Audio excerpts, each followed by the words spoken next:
You know what they want? They want data. They don't want guesswork. Prospecting is being flipped by AI. It's raining here, and all these people are just not leaving. They're just hanging around. They're hanging around. And that's normally a sign that if a buyer doesn't leave, by the way, this is one thing I've learned in real estate with auctions. If a property doesn't get sold and the buyer is a little bit short, but they're hanging around and they don't get into their car and leave, that is normally a sign that there's still more money that they're prepared to pay, and they don't want to leave thinking that someone else might actually take their property. However, that's not what's happening right here, right now. There's just like 20 people with their umbrellas just sitting around. And, hopefully another 100% day. Well, let me tell you, ladies and gentlemen, before I went overseas, I think I had 2 days at 100%. When I came back, I think I've had 100% last week, and I think the week before. But it all came to an end today. That 100% success rate all came crashing down. And in fact, today I did 5 auctions and I sold 3 out of 5. And I have to say to you that I thought all the feedback I was getting from people since I've come back from overseas is the market's not great. But when I was looking at the results that I was getting, I thought it was really, really good. But now I'm beginning to think to myself that maybe I had motivated vendors and the right properties during that period, because you can happen, right? And we did talk about, during the week, I had the president of the Real Estate Institute of New South Wales, and we covered a theme called operator error. Operator error is agents that do auctions that make mistakes in the process. And the biggest mistake that they make is that they're not adjusting the guide based on the buyer intel that they're getting early in the campaign to ensure that you're getting the right buyers coming to the property. And of course, when you're adjusting, you can be adjusting up or down. Like, you're not gonna, like, if your first week of an auction campaign has 30 contracts picked up and like everyone's interested at the guide that you've been talking about, I've got to say to you that you've got a low guide, right? Because there's no way in the world, something's got to be wrong if you rock up to an auction and find out on the auction day that there are 30 people. I mean, agents can turn around and say, hey, wow, look at what I've done. I've got 30 people registered. Hey, listen, you don't need 30 people registered. You need 2 good people registered. Let's be really, really clear, right? But I'm going to put that aside. Oh, listen, underquoting and price quoting's been the theme of the day, because I know in the media that's been covered. And I've got to tell you, I said it last week, listen, has ChatGPT solved the whole problem for buyers and expecting what prices? And that is that buyers can now just on their phone walk into an auction property, say, I'm at 47 Smith Street, I want to bid on it. Can you please give me the 3 closest comparable sales to this property so I don't overpay? Man, that's it, right? That's it. So Sam Curry says, I've never seen so much underquoting as there is in Melbourne. Yeah. Hey, Aris, good to see you.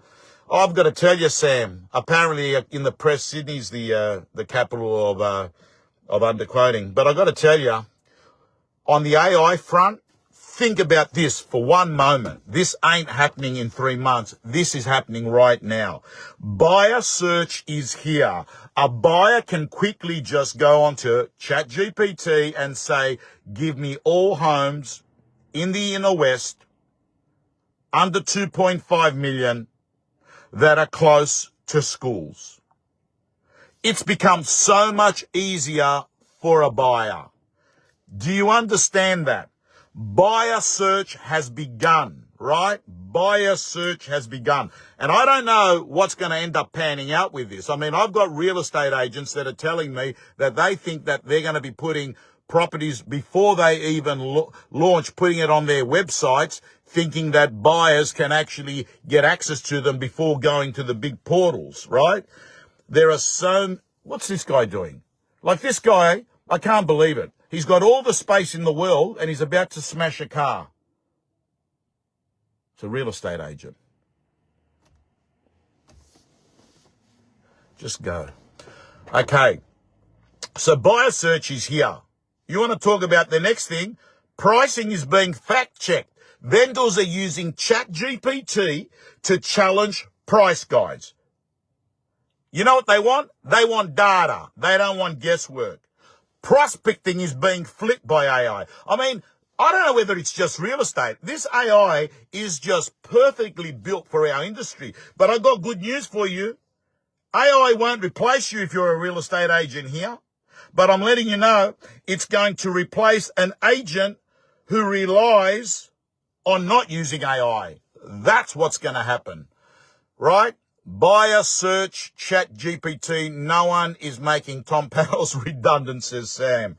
Well, I've got to tell you, listen, I'm closer to the end of my career than the start of my career. You know, today, I've got to be honest with you. I wasn't going to work. In fact, I actually outsourced some of the, It's my young brother. We're having his memorial tomorrow. He passed away, as you know. And obviously, it's a hard, weekends are very hard. We've got my brother's memorial service at Rookwood Cemetery, at Rookwood Church and Rookwood Cemetery tomorrow. And I've got to tell you, man, you know, there was an agent that rang me up today at 3:00 to asking me all these questions and that. I said, listen, man, I've got options here. I said, I'm not in the mood. You know, I keep thinking about my brother, but my mum gets really upset on these days. And this guy acted as if he just pretty much just ignored what I said and just continued his conversation.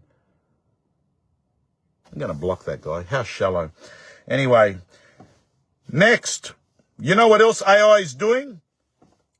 Buyers, some buyers, they don't even know what they want, but AI is working out what they want. Do you understand? AI learns what a buyer wants and actually says, buy this one or look at this one.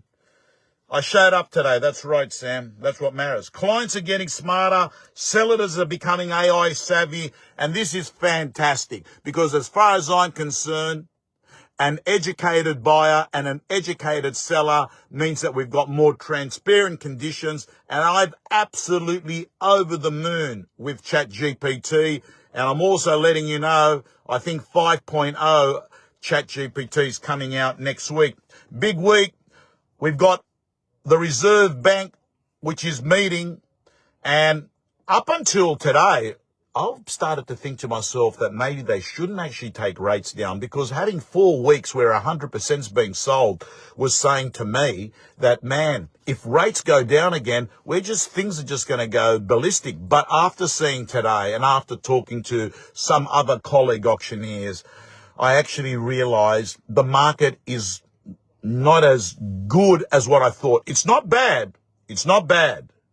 But I think to myself that come September, which is only a few weeks away, so ChatGPT 5 has just been released, says Ben. Thanks for letting me know. I'll upload it today. But I've got to say to you, with stock levels going up, the supply is going to go up.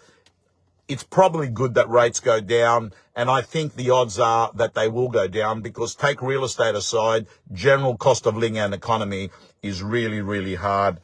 And the other thing I'm going to say is 4 steps to future-proof yourself with AI to all the real estate people. Number 1 is I want you to learn to prompt like a pro. Learn to prompt like a pro. The majority of people are using ChatGPT, AI, as if it's Google, right? Anyway, team, that's the end of the day. Am I working tomorrow? I don't think so. No, I'm not. I'm not working tomorrow. tomorrow is dedicated to my brother. I got to tell you, do you know with my brother, you know when they say, I loved him, mate, he's my best mate like he's a brother? My brother was my best mate.